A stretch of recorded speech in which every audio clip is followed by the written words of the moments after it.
विश्व की क्लासिक कहानियों के अंतर्गत आज हम सुनेंगे कहानी बेटे के लिए। थॉर्ड पेरिस का सबसे अधिक संपन्न और प्रभावशाली व्यक्ति था। एक दिन यकायक वो बहुत जल्दी में पादरी के पास पहुंचा और बोला, मेरे लड़का हुआ है और उसका नामकरण संस्कार कराना चाहता हूं। उसका नाम क्या रखेंगे? अपने पिता के नाम पर, फिन। और गवाह कौन होंगे? थॉर्ड ने अपने पेरिस के कुछ प्रसिद्धतम सज्जनों और महिलाओं के नाम गिना दिए। अच्छा, और कुछ? पादरी ने सर ऊपर उठाकर पूछा। थॉर्ड कुछ देर हिचकिचाने के बाद बोला, मैं चाहता हूं यहीं गिरजे में लाकर उसका नाम रखने की रस्म अदा की जाए। यानी इसी हफ्ते में किसी दिन? हाँ, अगले सैटरडे को 12 बजे दोपहर को। ठीक। और कुछ? पादरी ने पूछा। नहीं तो, कहकर थॉर्ड ने अपनी टोपी उठा ली और उसे लपेट सी देते हुए चलने का उपक्रम किया। पादरी उठा। हाँ, अभी एक बात बाकी है, और थॉर्ड की तरफ बढ़ा और उसका हाथ पकड़कर और गंभीरतापूर्वक उसकी आंखों में अपनी दृष्टि गढ़ाते हुए बोला, ईश्वर करे तुम्हारा बेटा तुम्हारे लिए वरदान सिद्ध हो। 16 वर्ष बाद आज थॉर्ड फिर पादरी के पास आया था। ओह, वाकई थॉर्ड, तुम अपनी जिंदगी बड़े मजे में बिताते हो, पादरी ने कहा, क्योंकि आज 16 वर्ष बाद भी उसने थॉर्ड में रत्ती भर भी कोई परिवर्तन नहीं पाया। क्योंकि मुझे कोई तकलीफ नहीं है। थॉर्ड के इस उत्तर में संतोष और प्रसन्नता की सुगंध थी। पादरी चुप रहा, पर कुछ क्षणों के बाद फिर बोला, कहो, आज क्या खुशी की खबर है? कल मेरा बेटा नौकरी पर मुस्तकिल हो जाएगा। बड़ा होनहार बेटा है, और मैं पादरी को तब कोई दक्षिणा नहीं देना चाहता जब तक कि मुझे ये ना मालूम हो जाए कि गिरजे में बेटे को कौन सा स्थान मिलेगा। उसे सबसे अगली जगह मिलेगी।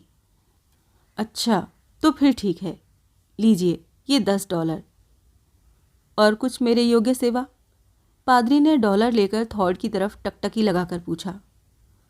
और तो कुछ नहीं, सब कृपा है आपकी। थॉर्ड चला गया और भी 8 बरस निकल गए। एक दिन पादरी साहब के कमरे के बाहर बड़ा शोर सुनाई पड़ता था, क्योंकि बहुत से लोग गिरजे में आ रहे थे। उन सब के आगे आगे थॉर्ड था। पादरी के कमरे में सबसे पहले थॉर्ड घुसा। पादरी ने नज़र ऊपर उठाई और पहचान लिया। आज तो तुम बड़े ठाठ के साथ आए हो, कहो क्या मामला है? मैं इसीलिए आया हूं कि मेरे बेटे पर विवाह संबंधी नियम लागू कर दिए जाएं, क्योंकि गंदमंद की लड़की कैरन स्टॉलिंदेन से उसकी शादी पक्की हो गई है। गंदमंद ये रहे, उसने अपने पास ही खड़े हुए एक सज्जन की ओर इशारा करके कहा।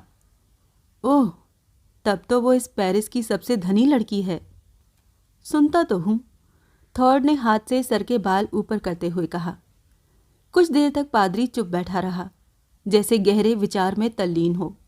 फिर अपने रजिस्टर में बिना कुछ बोले उन लोगों के नाम लिख लिए और वहां पर गंदमंद और थॉर्ड ने $3 मेज पर कर दिए। दस्तखत करने के बाद थॉर्ड ने और $3 मेज पर रख दिए। मैं सिर्फ एक ही ले सकता हूं, पादरी ने कहा। सो तो ठीक है, पर तो मेरा इकलौता बेटा है, बिल्कुल इकलौता, इसीलिए मैं उसकी शादी भी जरा शान के साथ करना चाहता हूं। और तब पादरी ने वो $3 स्वीकार कर लिए। थॉर्ड, आज तुम तीसरी बार अपने बेटे की वजह से आए हो, लेकिन अब तो मैं उससे निबट गया, थॉर्ड ने कहा और अपनी पॉकेट बुक बंद करते हुए धन्यवाद देकर चला गया, और उसके साथी भी पीछे पीछे चले गए। एक पखवाड़े के बाद दिन बहुत अच्छा लग रहा था। नाव में बाप बेटे झील पार कर रहे थे। वो स्टॉलिंदेन को ब्याहने को जा रहे थे।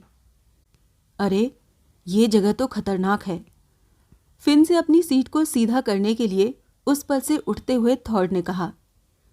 जिस तख्ते पर फिन खड़ा हुआ था वो उसी क्षण उसके पैरों तले से खिसक गया। उसने हाथ फेंके, चिल्लाया और पानी में जा गिरा। थॉर्ड चीखा, ले, ये पतवार पकड़ ले, और फौरन खड़े होकर उसने पतवार फिन की तरफ फेंकी, किंतु फिन के हाथ में पतवार नहीं आई। उसने बहुतेरी कोशिश की और वो थक कर अकड़ने भी लगा। अच्छा, जरा ठहरो, घबराओ नहीं, थॉर्ड ने आश्वासन दिलाया और नाव को उसकी तरफ खेने लगा। जब तक बेटे ने पलटा खाया, एक आंसू भरी नज़र से अपने बाप को देखा और गड़प हो गया। थॉर्ड को अपनी आंखों पर विश्वास नहीं हो रहा था। नाव को एक ही जगह रोके हुए वो जगह को एकटक देखता रहा जहां अभी अभी फिन डूबा था, जैसे वो इंतज़ार कर रहा था कि अभी हाल ही में मेरा बेटा ऊपर निकल आएगा। उसी जगह पर पानी के कुछ बुलबुले उठे, कुछ और उठे, और फिर एक बड़ा सा बुलबुला उठा और फूट गया। झील की सतह फिर दर्पण की तरह स्वच्छ और निर्मल हो गई। 3 दिन और 3 रात न कुछ खाया न जरा भी सोया, बराबर उसी जगह के चारों तरफ नाव में थॉर्ड चक्कर काटता रहा। बेटे की लाश तो अभी तक नहीं मिली थी उसे। तीसरी रात खत्म होते होते लाश ऊपर उतर आई। उसे गोद में लेकर वो पहाड़ी के ऊपर अपने बाग की तरफ चला। करीब करीब 1 साल बाद पतझड़ की वो शाम, कमरे के बाहर दालान में कुछ आहट सुनाई पड़ी, जैसे दरवाजे की कुंडी खटखटा सा रहा था कोई। पादरी ने जाकर दरवाज़ा खोल दिया। कमर झुकी हुई, सफ़ेद बाल, लंबा और दुबला एक आदमी कमरे में आ घुसा। पादरी उसे काफ़ी देर तक गौर से देखता रहा, तब जाकर उसे पहचान पाया। वो थॉर्ड ही था। इतनी देर में घर से निकले हो? पादरी ने पूछा और फिर मौन होकर निश्चल खड़ा रहा। हाँ, देर तो हो गई, कहकर थॉर्ड कुर्सी पर बैठ गया। पादरी भी बैठ गया और जैसे कुछ प्रतीक्षा करने लगा। समय बीतता जा रहा था और बहुत सारा बीत गया, पर दोनों के दोनों चुप रहे। आखिरकार थॉर्ड ने चुप्पी तोड़ी। मैं गरीबों को कुछ देना चाहता हूँ, जिससे कि मेरे बेटे का नाम चलता रहे। ये कहकर वो उठा और कुछ डॉलर मेज़ पर रख दिए और फिर बैठ गया। पादरी ने डॉलर गिने। ये तो बहुत अधिक धन है, पादरी बोला। ये मेरे बाग की आधी कीमत है। आज ही मैंने उसे बेच दिया।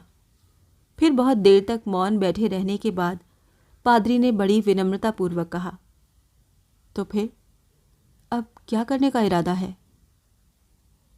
कुछ भलाई का काम। थोड़ी देर तक दोनों फिर चुप बैठे रहे। थॉर्ड की आंखें ज़मीन की तरफ झुकी हुई थीं और पादरी की आंखें थॉर्ड की आंखों की तरफ। फिर शांत और धीमे स्वर में पादरी ने कहा, मैं सोचता हूँ कि अब वास्तव में तुम्हारा बेटा तुम्हारे लिए वरदान बन गया। हाँ, मैं भी ये सोचता हूँ, थॉर्ड ने झुकी पलकें उठाकर कहा, और 2 बड़े बड़े आंसू सूखे झुर्रियोंदार गालों पर बह चले।